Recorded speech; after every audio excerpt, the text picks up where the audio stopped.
વડોદરામાં ગંભીરા બ્રિજ દુર્ઘટના બાદ સરકાર એક્શન મોડમાં જોવા મળી રહી છે। ગાંધીનગરમાં સીએમ ભૂપેન્દ્ર પટેલના નિવાસસ્થાને એક મહત્વની બેઠક મળી છે। સીએમ ભૂપેન્દ્ર પટેલ ઉચ્ચ અધિકારીઓ સાથે તેમણે બેઠક યોજી અને દુર્ઘટનાની જવાબદારી નક્કી કરવા સીએમને અધિકારીઓને સૂચના આપવામાં આવી છે। બ્રિજ દુર્ઘટનાની તપાસ કરી રહી છે કમિટી અને કમિટી આજ સાંજ સુધીમાં પ્રાથમિક અહેવાલ સોંપે તેવી શક્યતા હાલ જોવા મળી રહી છે। संवाददाता रौनक वर्मा फोनलाइन पर है। रौनक, सीएम निवासस्थाने महत्वनी बैठक અને આખરે આ કોની જવાબદારી આ 15 લોકોની જિંદગી પાછળ તે હવે નક્કી કરવાનું રહેશે। વધુ વિગતો। હાર્દિક, જે પ્રમાણે મહીસાગર નદી પરનો ગંભીરા બ્રિજ ધરાશાયી થયો છે તેના કારણે નિર્દોષ લોકોએ ડૂબી જવાના કારણે પોતાના જીવ ગુમાવવાનો વારો આવ્યો છે। આ સાથે સરકાર દ્વારા જે તાત્કાલિક પગલાં લેવાના હતા તેની શરૂઆત છે તે ગઈકાલથી જ કરી દેવામાં આવી હતી, જેના પગલે એક જે કમિટી છે તેની રચના કરવામાં આવી હતી।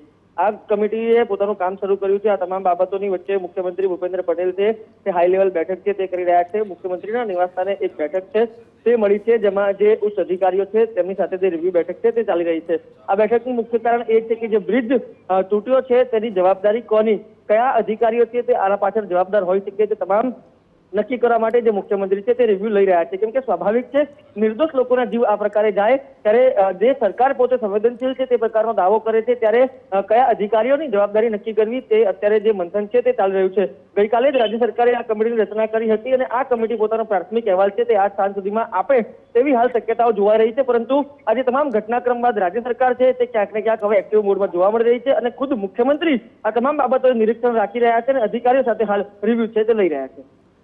रौनक, ચોક્કસથી જ્યારે આજે મુખ્યપ્રધાનના નિવાસસ્થાને બેઠક થવાની છે ત્યારે જો ભૂતકાળની એ તમામ ઘટનાઓની આપણે વાત કરીએ તો પહેલાં પણ જ્યારે મા કાર્ડનું જે કૌભાંડ સામે આવ્યું હતું ને ત્યારબાદ અલગ અલગ નિર્ણયો લેવામાં આવ્યા હતા, તો શું શક્યતા છે કે હવે આ બ્રિજ દુર્ઘટના ઘટી અને ત્યારબાદ જ્યારે સીએમના નિવાસસ્થાને બેઠક થવાની છે તો અલગથી અલગ માર્ગદર્શિકા, અલગ નિયમો, કડક નિયમો જે કોન્ટ્રાક્ટર અને જે સ્થાનિક પાલિકા તંત્ર હોય તેના વિરુદ્ધ પણ લેવાય અને એ કડક નિયમોનું પાલન જો ન કરવામાં આવે તો એવી કાર્યવાહી થાય કે ક્યારે આવી ભૂલ બીજી વખત ન કરી શકે? શું એવા કોઈ નિયમો આવે તેવી શક્યતા?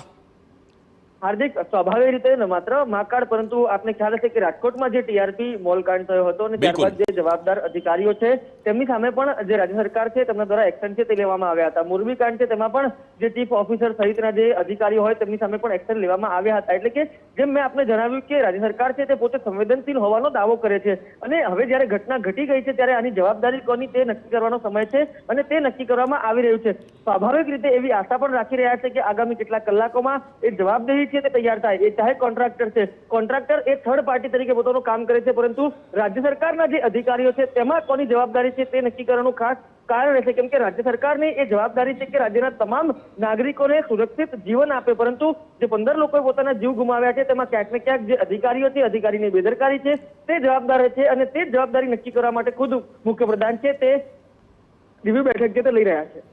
બિલકુલ, આભાર રૌનક સમગ્ર માહિતી બદલ। તો આજે જે મુખ્યપ્રધાનના નિવાસસ્થાને બેઠક થવાની છે તેમાં શું નિર્ણયો લેવામાં આવે છે, આખરે કોની જવાબદારી તે તમામને લઈને સાંજ સુધીમાં સામે આવશે અને શું સૂચના અધિકારીઓને આપવામાં આવી છે તે પણ સામે આવશે। પરંતુ હાલ 15 લોકોના મૃત્યુ થઈ ચૂક્યા છે અને હજુ પણ આ આંકડો વધે તેવી શક્યતા છે, કારણ કે રેસ્ક્યુની કામગીરી એ તમામ જે આખો વિસ્તાર છે તેમાં એ તમામ કાટમાળને હટાવવાની કામગીરી હજુ પણ અવિરતપણે ચાલુ છે, કારણ કે શક્યતા છે કે હજુ પણ મૃતદેહ તેમાંથી બહાર નીકળી શકે છે।